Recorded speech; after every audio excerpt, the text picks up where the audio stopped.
Selamat pagi anak-anak kelas 9. Sebelum kita mulai pelajarannya, seperti biasa kita ibadah singkat sejenak.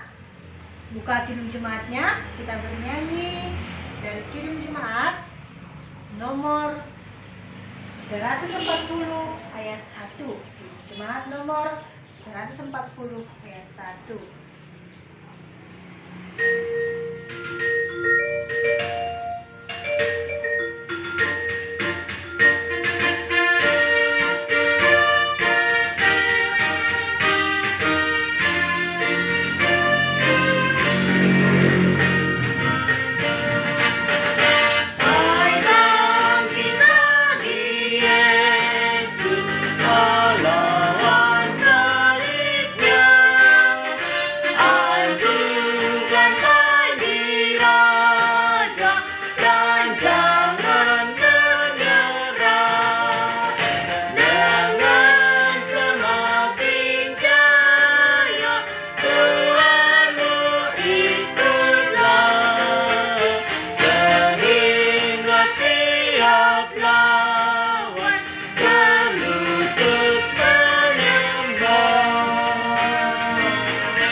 Kita berdoa. Terima kasih atas berkat-Mu, kami mau belajar, kami Engkau hadir di tengah-tengah kami. Dalam nama Kristus kami berdoa, amin. Ya, kita mulai pelajaran kita. Materi kita hari ini adalah gereja dan orang muda. Gereja dan orang muda. Tapi sebelum kita masuk kepada pembelajaran kita, Ibu akan mengabsen dulu siswa kami. Apakah ada yang tidak hadir hari ini? Ya, saya sangat senang sekali semua hadir dan kita berkumpul di sini dalam keadaan sehat. Dan kita masuk kepada pelajaran kita, yaitu gereja dan orang muda. Sebelumnya kita sudah belajar mengenai bahwa bagaimana gereja itu, apa itu gereja, dan bahkan kita sudah belajar mengenai bahwa ada tugas gereja, diakonia, koinonia, dan marturia. Dan sekarang kamu sebagai orang muda di gereja, sebagai anak remaja di gereja, mari kita belajar bagaimana gereja dan orang muda. Dan dalam pembelajaran gereja dan orang muda ada beberapa hal, poin-poin penting yang harus anak didik kami kuasai, yaitu bahwa anak didik kami mensyukuri karya Allah melalui perubahan-perubahan baru yang dihadirkan gereja di tengah-tengah dunia. Memiliki keberanian untuk berkarya bagi gereja. Jadi anak didik kami selaku orang muda menunjukkan karyanya bagi gereja tanpa ada khawatir bahwa kamu merasa tidak pandai atau tidak sanggup, ataupun merasa paling muda ataupun merasa muda dan belum layak. Jadi yang ketiga, menunjukkan sikap bertanggung jawab atas kepercayaan yang kecil-kecil yang diberikan kepada mereka sebelum mereka memperoleh kepercayaan yang lebih kecil.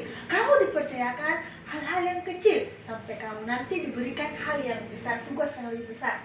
Kemudian memahami pentingnya peran orang muda bagi masa depan gereja dan menyebutkan kegiatan-kegiatan yang menopang pertumbuhan remaja dan orang muda di gereja mereka untuk menjadi pemimpin gereja di masa depan. Dan yang terakhir, mengevaluasi dengan kritis kegiatan-kegiatan yang ada di gereja dan menilai sejauh mana kegiatan itu berguna di gerejamu. Jadi itu adalah beberapa poin penting tujuan pembelajaran yang kita harus kuasai setelah kita belajar gereja dan orang muda. Jadi sebelum kita masuk kepada lebih jauh kepada materi pembelajaran, Ibu akan meminta kepada adik kami semua untuk memberikan penjelasan berapa banyak orang muda ataupun seusia kalian di usia remaja atau anak sekolahan yang aktif beribadah, dan kegiatan apa sajakah yang ada di gerejamu untuk remaja atau pemuda yang kalian ikuti yang ada di gereja.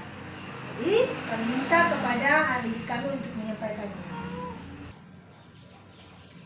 Ya, anak didik kami semua sudah menyampaikan apa saja kegiatan-kegiatan di gerejamu yang kamu ikuti. Dan memang 50% saya lihat tadi adik kami mengikuti kegiatan remaja, ataupun kalau istilahnya kita orang Batak mengatakan nakoso bulung di gereja. Ada kegiatan di gereja diikuti, misalnya kegiatan Korea, itu dia sangat bagus sekali. Dan sebelumnya kita lihat dulu tayangan video tentang bagaimana remaja-remaja ataupun orang muda berperan di dalam gereja.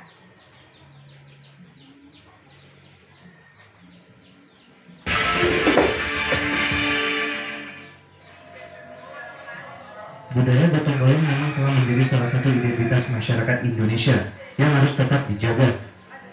Hal ini ditunjukkan oleh para pemuda-pemudi gereja GKPS Bane, Kota Pematang Siantar. Memupuk jiwa gotong royong, puluhan pemuda-pemudi gereja ini melakukan aksi bersih-bersih lingkungan gereja serta mengecat bangunan gereja. Kegiatan ini dilakukan guna memberikan rasa nyaman dan asri bagi jemaat gereja yang akan beribadah maupun sekolah minggu. Tak hanya itu, dalam aksi gotong royong kali ini turut dibantu para muda-mudi gereja asal negeri Ginseng, Korea Selatan. Saling membantu antar sesama dan sharing pengalaman antar negara menjadi pengalaman tersendiri bagi para pemuda-pemudi gereja ini. Pendeta Marwan Damanik mengungkapkan, bagi para pemuda-pemudi ini tak hanya beribadah secara teori, namun secara iman dapat mempraktikkan jiwa saling tolong-menolong. Semoga pemuda ini bisa terinspirasi meningkatkan kegotong royongan untuk saling membantu, partisipasi. Itu maknanya ya Pak? Ya, sehingga mereka bukan hanya beribadah secara teori, tapi juga secara iman dan praktek gotong royongan dengan berubah. Sementara itu, selain menggelar kegiatan gotong royong, malam harinya para pemuda-pemudi gereja ini turut melaksanakan ibadah kebaktian penyegaran iman. Diharapkan jiwa gotong royong bagi para generasi muda dapat tetap terjaga agar tidak tergerus oleh zaman. Alex Ganda dan Untung Siombing, Sumut TV.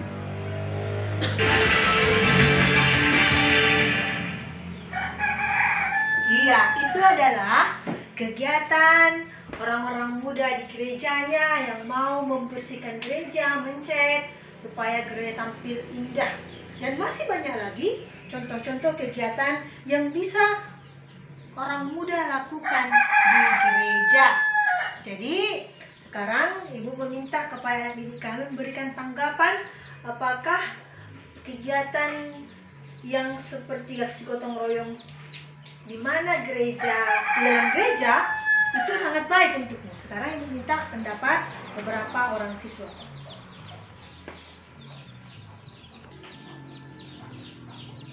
Iya, jawaban yang bagus tadi anak-adik kami bahwa hampir semua mengatakan bahwa kegiatan seperti tadi merupakan hal yang positif bagi gereja untuk menjalin kebersamaan dan kekompakan antar gereja supaya semakin kuat ya dalam melaksanakan tugas pelayanan gereja tadi, marturia, koinonia, dan diakonia.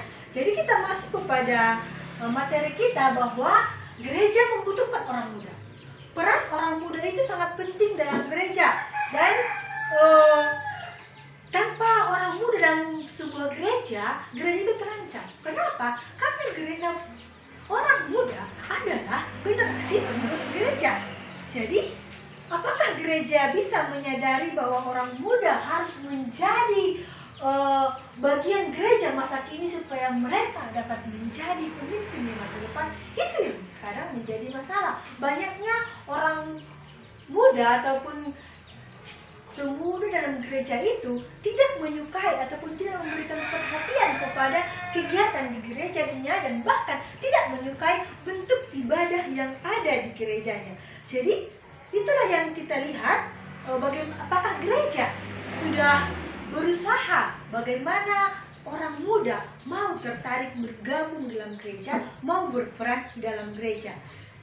Jadi begitu juga dengan sebaliknya. Apa peranmu di dalam gereja? Bagaimana kalian selaku orang muda di gereja mampu menarik remaja-remaja yang lain, pemuda yang lain ikut gabung dalam kegiatan gereja? Dan kita sudah baca di buku bacaan kita, di buku paket kita, bagaimana orang-orang muda ikut berperan melaksanakan tugasnya sebagai gereja, koinonia, marturia, dan diakonia. Kita bisa melihat kisah Rasul Paulus, seorang yang dulunya mengejar-mengejar orang yang percaya kepada Kristus, dipakai Tuhan untuk memberitakan firman Tuhan, bahkan firman Tuhan sampai ke penjuru dunia. Begitu juga dengan Daud yang merasa dirinya kecil tapi dipakai Tuhan untuk melayani gereja. Begitu juga dengan adik-adik kami sekalian. Jangan merasa, Tuhan, saya tidak sanggup, saya orang muda. Jangan berkata seperti itu. Tuhan pasti pakai anak kami sekalian untuk pakai Tuhan untuk melayani gereja. Jadi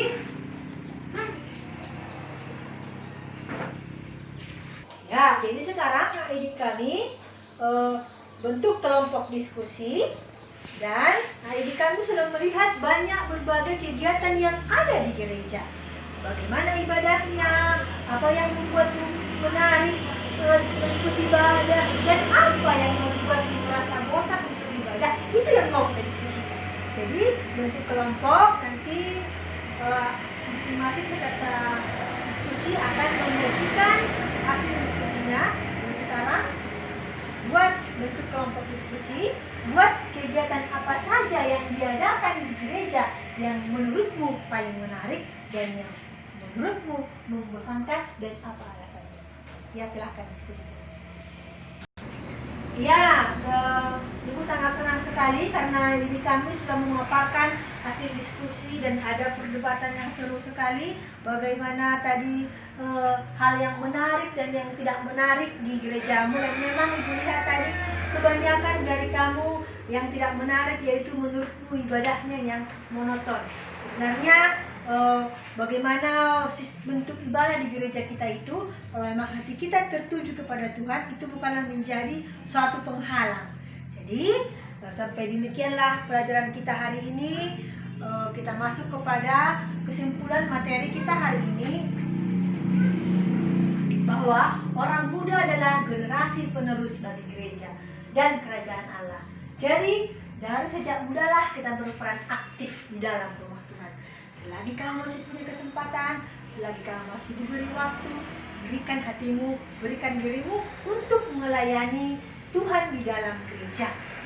Jadi minggu depan kita lanjutkan pembelajaran kita mengenai materi yang baru, yaitu mengenai gereja yang memperbaharui diri. Ibu harap ibu kami sudah membaca buku bacaannya.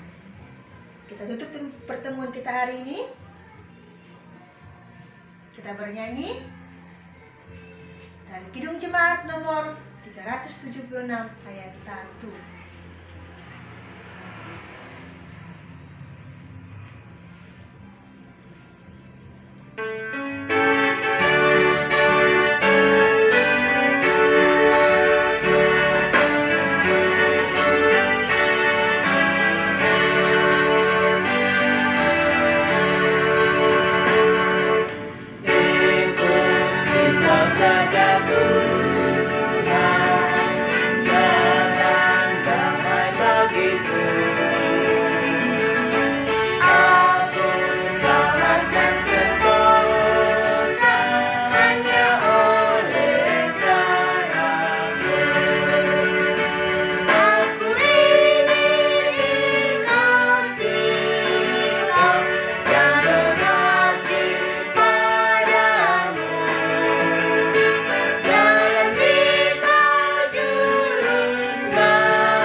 Kita berdoa. Terima kasih ya Bapak, karena kami telah selesai belajar. Tuntunkan ya Bapak agar kami mampu melayani gereja. Dalam nama Yesus Kristus kami berdoa, amin. Demikian pembelajaran kita hari ini. Shalom.